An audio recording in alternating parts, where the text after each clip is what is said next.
Hello, हाय, नमस्ते। कैसे हैं आप सब? आज हम जानते हैं कि क्या होता है जब चेज़ करना बंद कर दें। आमतौर पर पीछा करने के बाद ये लगता है कि पीछा मतलब चेज़ करने के बाद ये लगता है कि अब कोई भी ऑप्शन बाकी नहीं है। लगता ही होगा आपको, या अब मैं कोई एफ़र्ट नहीं कर सकती, ऐसा लगता होगा। कर सकती इसलिए कह रही हूँ कि अधिकतर डिवाइन फेमिनाइन चेज़ करती हैं, लिटरली चेज़ करती हैं, दौड़ पड़ती हैं रोड पर, पीछे पीछे भागती देखी है मैंने अपनी फ्रेंड से सुना है। वो कहती है मैं इस तरह से भागती थी, मुझे पता ही नहीं होता था मैंने दुपट्टा भी पहन रखा कि नहीं, मैं भागी चली जा रही हूँ और वो मुझे छोड़कर भाग रहे हैं। तो लिटरली चेज़ जब आप करते हैं तो बहुत मुश्किल होता है। और फिर रोती रोती घर आती थी। तो चेज़र ऐसे में मेंटली, इमोशनली, फिज़िकली और स्पिरिचुअली भी टूट जाता है। स्पिरिचुअली जैसे क्या होगा मेडिटेशन करके, क्या करूँ दीप जला के, मैं तो ज़िंदगी हेल हो गई है। और फिज़िकली आपको सारे बॉडी पेन होता है, सब कुछ हालत ख़राब हो जाती है। इमोशनली आप सोचते हैं मेरा तो कोई नहीं है। मेंटली आपको लगता है कि बस ये ज़िंदगी हेल हो चुकी है, अब मुझे कुछ कुछ भी नहीं करना है, मैं एक ज़िंदा लाश की तरह हूँ, ऐसा आपको फ़ील होने लगता है। क्योंकि आप अंदर से ऐसे नहीं हैं, इसलिए ये फीलिंग आपको आती है। आप अंदर से ऐसे नहीं हैं ना, आपको इसलिए दुख होता है। असल में आत्मा जो होती है ना, वो कहती है मुझे ये सब नहीं सहना, इसलिए वो दुखी हो जाते हैं। लेकिन उन्हें पता नहीं चल पाता, दुखी इसलिए होते हैं एग्जैक्टली कि उन्हें पता नहीं हो पाता कि इस स्टेप क्या उठाया जाए, क्या डिसीजन लिया जाए। तो डिसीजन उठाने के लिए मैंने बार बार कहा है मेडिटेशन कीजिए। मेडिटेशन पर मेरी वीडियोस हैं एक दो, उनको देखिए कैसे करें, क्या करें, इनर वॉइस कैसे सुने। तो इनको देख डालिए प्लीज़ और उन पर अमल कीजिए। जब तक आप कर्म नहीं करेंगे ना, एक्शन नहीं लेंगे ना, अमल नहीं करेंगे ना, तो कुछ काम बनेगा नहीं। So first it's time to rest. सबसे पहले तो रेस्ट करने का टाइम है। अगर आप सेपरेशन में है, चेज़ कर रहे, बहुत थकान हो जाती है, मर जाते हैं एक तरह से आप, तो आप ना बस बेड पर रेस्ट कीजिए थोड़ी देर के लिए। ये एक बार में बिल्कुल भी आसान नहीं है कि आप इस चीज़ को ठीक कर लें, एकदम फिक्सअप कर लें सारी चीज़ें। क्योंकि रनर तो हर बार भागेंगे ही, जब भी आप चेज़ करेंगे तो वो भागेंगे। ऐसे में ध्यान से सोचें और रीफोकस करें अपने आप को, अपनी प्रायोरिटी को समझें और लिखें। बार बार कहती हूँ लिखो, जर्नल लिखो, डायरी लिखो। लिखने से क्या होगा, आपको पीछे के पॉइंट्स नज़र आने लगेंगे। आप अपनी क्या मेडिटेशन कीजिए, आप अपने पुराने डॉट्स, जैसे बचपन में डॉट्स नहीं जोड़ते थे, डॉट्स को जोड़िए, 1 to 100 तक काउंटिंग है। उस डॉट्स को जोड़ते जाते हैं, फिर कुछ एनिमल बन के आ जाता है, कोई फिगर बन के आ जाती है।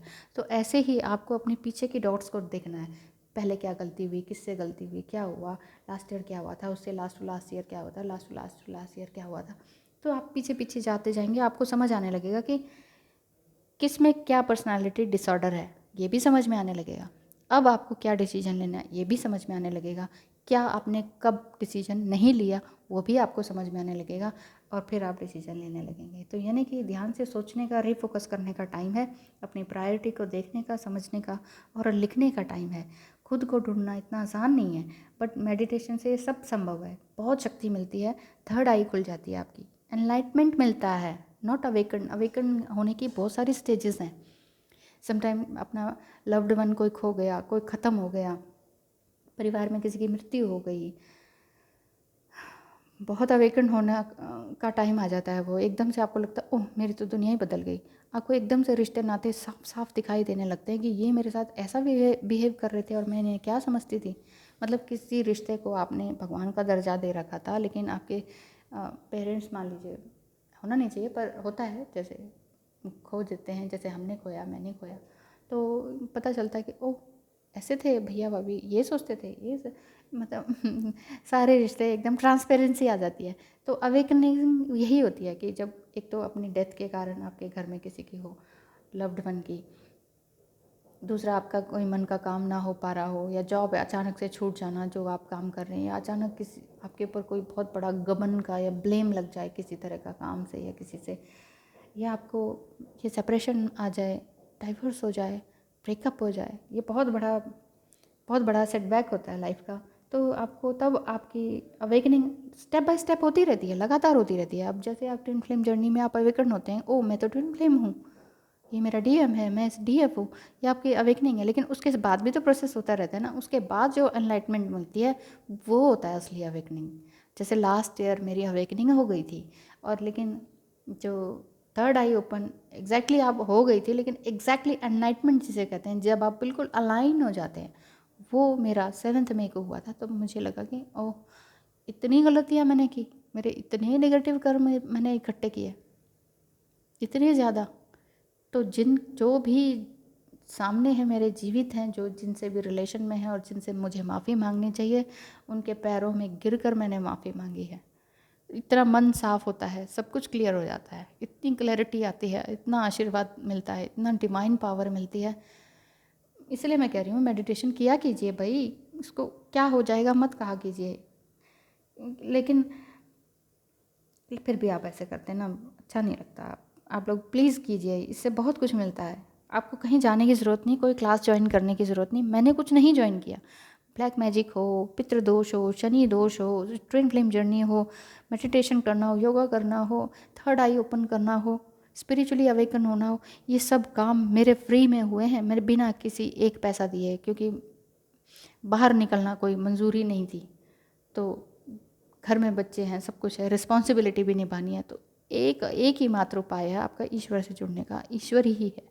ईश्वर ही शक्ति को मांगिए, कहीं भागने की ज़रूरत नहीं है, कहीं क्वेश्चंस करने की ज़रूरत नहीं है। अपने आप से क्वेश्चंस कीजिए। वो डिवाइन अपने आप आपको सपनों के थ्रू, शेप्स के थ्रू, नंबर्स के थ्रू, पंखों के थ्रू आपको आपको संकेत देंगे कि मैं हूँ तुम्हारे साथ। और इसके बाद क्या करना चाहिए, उन सपनों को, उन नंबर्स को, उन शेप्स को डिकोड कीजिए, डिकोडिंग के क्वेश्चंस कीजिए, बजाय कि मेरा डीएम अवेकन हो गया कि नहीं, रीयूनियन कब होगा। सब होगा जब आप पूरी तरह से अलाइन होंगे। तो वीडियो ज़्यादा तो नहीं लंबी बन रही, मैं क्या कह रही थी, अगर बिना मन के भी, अगर आपका मन नहीं है ना, नहीं मन नहीं हो रहा बैठने का, लेकिन फिर भी आप बैठिए। लेकिन कॉन्स्टेंटली अगर आप बैठेंगे ना, धीरे धीरे आप अलाइन होने लग जाएंगे। कॉन्स्टेंटली बैठना पड़ेगा, रेगुलरली बैठना पड़ेगा। मोटिवेशनल बुक्स पढ़ लीजिए, थेरेपी कोई आप ज्वाइन भी करना चाहते हैं, अच्छा पैसा है आपके पास, आप थेरेपी ज्वाइन कर लीजिए।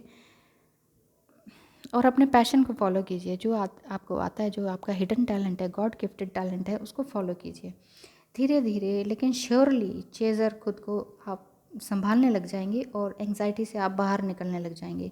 जो आप कह रहे हैं ना कि फुल मून न्यू मून आता रहेगा तो हम हर बार ऐसे रहेंगे, नहीं नहीं नहीं रहेंगे आप ऐसे। आप अपने आप को अलाइन तो करना शुरू कीजिए। आप जैसे जैसे अलाइन होंगे, आप अभी आप दुख के आंसू रोते हैं ना, उस समय अपने आप सुख के आंसू आएंगे। आप इतने ग्रेटफुल फील करते हैं ना।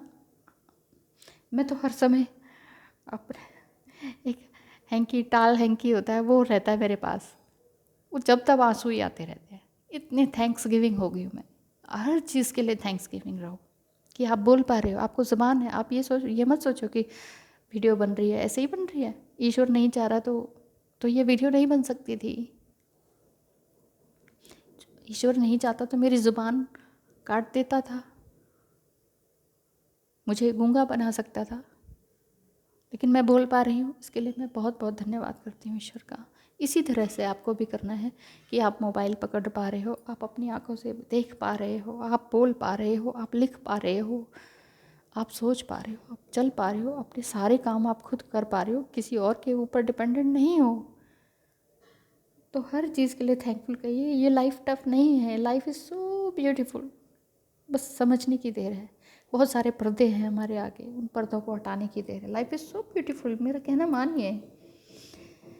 तो मैं क्या कह रही थी, तो मेडिटेशन करने से क्या होगा कि आप बहुत सेल्फ लव करने लगेंगे और अब आप डिस्ट्रैक्ट भी नहीं होने लगेंगे और आपके पास बहुत सारे नए नए रास्ते खुलते जाएंगे। आपको एग्जैक्ट पैशन पता लगने लगेगा। सम टाइम मल्टी टैलेंटेड होती है ना डिवाइन फेमिनाइन, तो लगता है ओहो सिंगिंग भी आती है मुझे, तो ये भी आता है, कुकिंग भी आती है, क्या करूँ क्या करूँ। तो एग्जैक्टली एक, जैसे आप मास्टर डिग्री करते हैं तो आप एक टॉपिक पर पूरा साल, 2 साल, 3 साल निकाल देते हैं मास्टर डिग्री में, लेकिन बचपन में 7-8 तो आपके सब्जेक्ट्स होते हैं। लेकिन क्या होता है, धीरे धीरे धीरे धीरे ग्रेजुएशन में एक सब्जेक्ट पे आते हैं, फिर लास्ट में आप एक टॉपिक पर आ जाते हैं, एमफिल वगैरह करते हैं, पीएचडी करते हैं, तो एक टॉपिक पर आ जाते हैं, एक टॉपिक के अंदर के भी एक एक हिस्से पर, सब्जेक्ट पर आ जाते हैं। इसी तरह से ये है, धीरे धीरे आपको मेडिटेशन में एक नज़र आने लगेगा। एक क्या ईश्वर, एक क्या पैशन, एक क्या आत्मा आपकी, ट्विन आत्मा क्या एक। अभी आपको दो लग रहे हैं, अभी भी आपको दो लगते हैं। आप कहते हो वो मुझे ऐसे कह रहा है, वो मुझे ऐसे कह रहा है, मुझे मैसेज का जवाब नहीं दे रहा। आप दो आत्माएं हैं, सॉरी एक आत्मा है, दो टुकड़े हैं आप।